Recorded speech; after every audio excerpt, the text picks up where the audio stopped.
বারুইপুরের ঘটনার তদন্তে অপরাধস্থলের পুনর্নির্মাণের সময় এনকাউন্টারে মৃত্যু হল এই ঘটনারই অন্যতম অভিযুক্ত প্রভাস মণ্ডলের। পুলিশ সূত্রে জানা গিয়েছে বুধবার 8 জুলাই ভোর রাত প্রায় 12:45 তদন্তকারী আধিকারিক ও তার টিম অভিযুক্ত প্রভাস মণ্ডলকে নিয়ে বারুইপুর থানার অন্তর্গত সূর্যপুর এলাকায় ঘটনাস্থলে অপরাধস্থলের পুনর্নির্মাণের জন্য যান। পুলিশের দাবি সেই সময় প্রভাস মণ্ডল এক পুলিশ কর্মীর সার্ভিস রিভলভার ছিনিয়ে নিয়ে 1 রাউন্ড গুলি চালায় এবং ঘটনাস্থল থেকে পালানোর চেষ্টা করে। পুলিশ আরো জানিয়েছে পরিস্থিতি নিয়ন্ত্রণে আনতে পাল্টা গুলি চালানো হয়। সেই সময় গুলিবিদ্ধ হন প্রভাস মণ্ডল। পরে তাকে উদ্ধার করে বারুইপুর মহকুমা হাসপাতালে নিয়ে যাওয়া হলে কর্তব্যরত চিকিৎসকেরা মৃত বলে ঘোষণা করে তাকে। ঘটনার পর প্রয়োজনীয় আইনি প্রক্রিয়া শুরু হয়েছে বলে জানিয়েছে পুলিশ। এদিকে ছেলের মৃত্যুর খবর পাওয়ার পর অভিযুক্ত প্রভাস মণ্ডলের মা সাংবাদিকদের মুখোমুখি হয়ে বলেন, পুলিশ এসেছিল বাড়িতে? হ্যাঁ, কি এসে কি বললো? বলছে আপনার ছেলের নাম প্রভাস মণ্ডল। হ্যাঁ, তা আপনার ছেলে মারা গেছে, আপনি দেখতে চান? হাসপাতালে আছে, দেখুন। আমি বলছি না, আমি আর দেখতে চাই না, আমি দেখে আর কি করব, আর আমার যাবার শক্তি নেই, আমার গলা শুকিয়ে গেছে, বলতে পারছি না। হ্যাঁ, তাই বলছে আমার যাওয়ার শক্তি নেই, আমি যাব না, তোমরা থাকো। বলছে ওর তো আই কার্ড লাগবে। তাই বলে কি, দেখো আমি তো কোথায় আই কার্ড জানি না।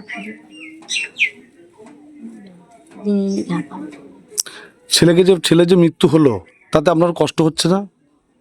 আমার কষ্ট, মার তো কষ্ট হবে, আমি সে কষ্ট দরকার নেই, ও যা কর্ম করেছে তাতেই গেছে আমার শান্তি। মানে ও যে নাবালিকার সঙ্গে যে হ্যাঁ, অত্যাচার করেছে তাতে ওর মৃত্যু হয়ে গেছে, ভালোই হয়েছে। আপনারা কি মৃতদেহ আনতে যাবেন? না, আমার কেউ যাওয়ার নেই, আমি যেতে পারবো না, মৃতদেহ আমি আনবো না। আমি তো বললাম আর আমরা দেখতে চাই না, একদম দেখতে চাই না। তোমরা ওখানে নিয়ে ঠেকে নাও, দমে দেবে, কোথায় দেবে, ফেলে দেবে।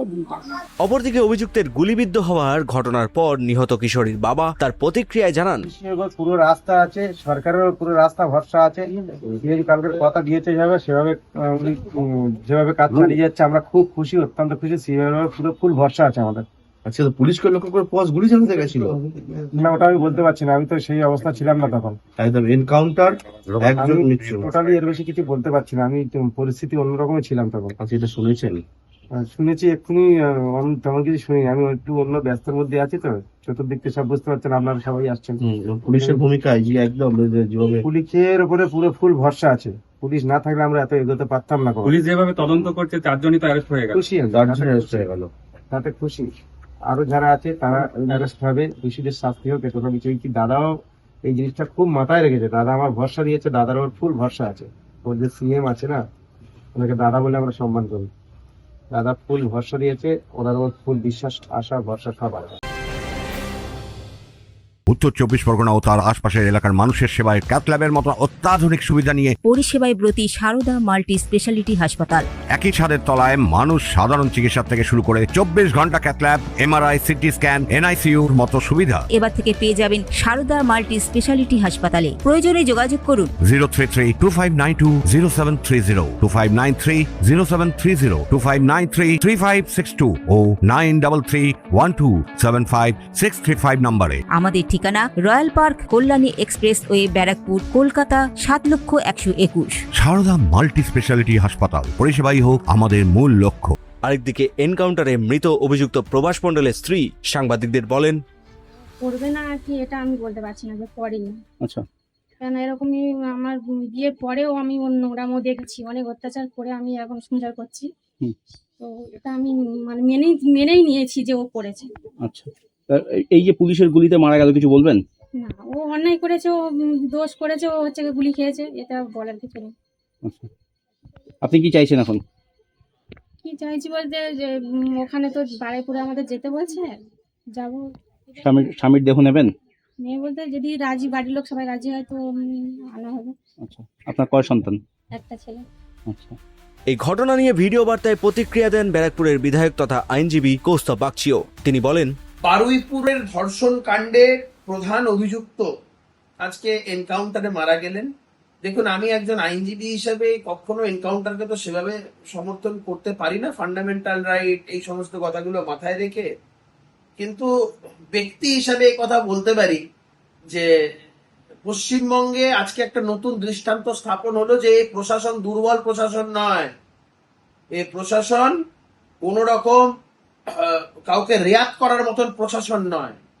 প্রধান অভিযুক্ত বন্দুক ছিনতাই করে পালাতে যাবেন আর প্রশাসনের লোকেরা রসগোল্লা ছুড়বে, তো এই পদ্ধতিতে প্রশাসন চলবে না। যেভাবে যারা করবে তার জবাব প্রতিটা মুহূর্তে ইঞ্চিতে ইঞ্চিতে দিয়ে দেওয়া হবে।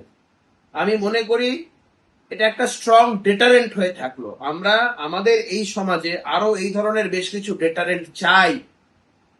এই ডেটারেন্ট গুলো আগামী দিন আমাদের একটা সুন্দর এবং সুষ্ঠু সমাজ গড়ে তুলতে সাহায্য করবে। অন্যদিকে এই এনকাউন্টারকে কেন্দ্র করে এক্স হ্যান্ডেলে প্রশ্ন তোলেন সাংসদ মহুয়া মৈত্র। এদিন ম্যাজিস্ট্রেটের তত্ত্বাবধানে দেহ শনাক্তকরণের জন্য বারুইপুর সুপার স্পেশালিটি হাসপাতালের মর্গে পৌঁছান প্রভাস মণ্ডলের স্ত্রী ও মা। সেখানে উপস্থিত ছিলেন সিটের সদস্য রনি সরকার এবং বারুইপুর থানার অফিসার অর্ঘ্য মণ্ডল। পুলিশ সূত্রে জানা গিয়েছে, বারুইপুরের এই মামলায় প্রথম গ্রেপ্তার হয়েছিলেন প্রভাস মণ্ডল। তদন্তে তাকে জিজ্ঞাসাবাদের ভিত্তিতেই আরও কয়েকজনকে গ্রেফতার করা হয়। পুলিশের দাবি, জিজ্ঞাসাবাদের সময় প্রভাস মণ্ডলের বয়ানে একাধিক অসঙ্গতি ধরা পড়েছিল। তদন্তকারীদের বিভ্রান্ত করার চেষ্টাও করেছিল বলে পুলিশের অভিযোগ। ঘটনার সমস্ত দিক নিয়ে প্রয়োজনীয় আইনি প্রক্রিয়া ও তদন্ত চলবে বলে জানিয়েছে police. Bureau report, news Bengal today. Meghbela লাইভে আপনার পছন্দের টিভি চ্যানেলস সম্পূর্ণ বিনামূল্যে, শুধুমাত্র মেঘবেলা ব্রডব্যান্ডের কানেকশনের সঙ্গে। মেঘবেলা ব্রডব্যান্ড, বাংলার ঘরে ঘরে।